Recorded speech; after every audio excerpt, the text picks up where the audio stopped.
নমস্কার বন্ধুরা, আপনাদের স্বাগত।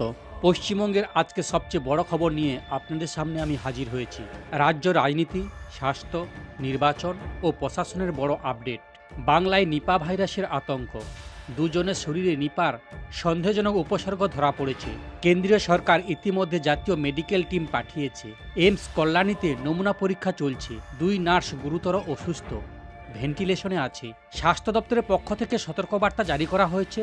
জ্বর, শ্বাসকষ্ট হলে অবহেলা নয়, ভিড় এড়িয়ে চলুন, মাস্ক ব্যবহার করুন। এরপরে দ্বিতীয় খবরে আসছি। ভোটার লিস্ট নিয়ে বিতর্ক।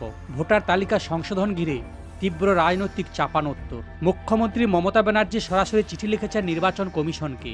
বহু বৈধ ভোটারের নাম বাদ পড়েছে। বিরোধীদের সুবিধা দিতে প্রক্রিয়া প্রভাবিত করা হচ্ছে।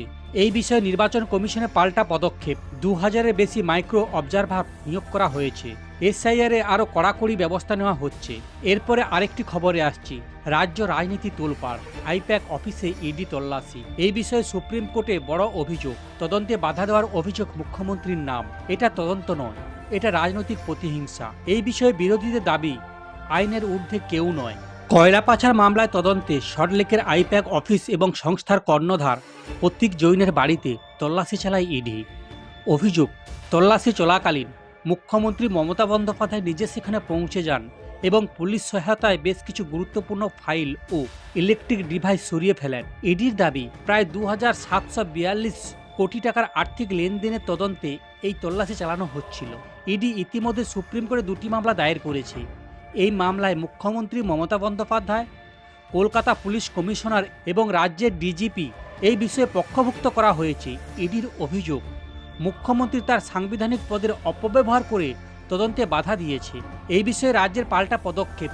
ইডি যাতে একতরফা কোনো নির্দেশ না পায়, তার জন্য রাজ্য সরকার আগেই সুপ্রিম কোর্টের ক্যাবিনেট দাখিল করে রেখেছে। অর্থাৎ রাজ্যের বক্তব্য না শুনে আদালত যেন কোনো রায় না দেয়। এই বিষয়ে হাইকোর্টের ভূমিকা। গত শুক্রবার ভিড়ের কারণে শুনানি স্থগিত হয়ে যায়।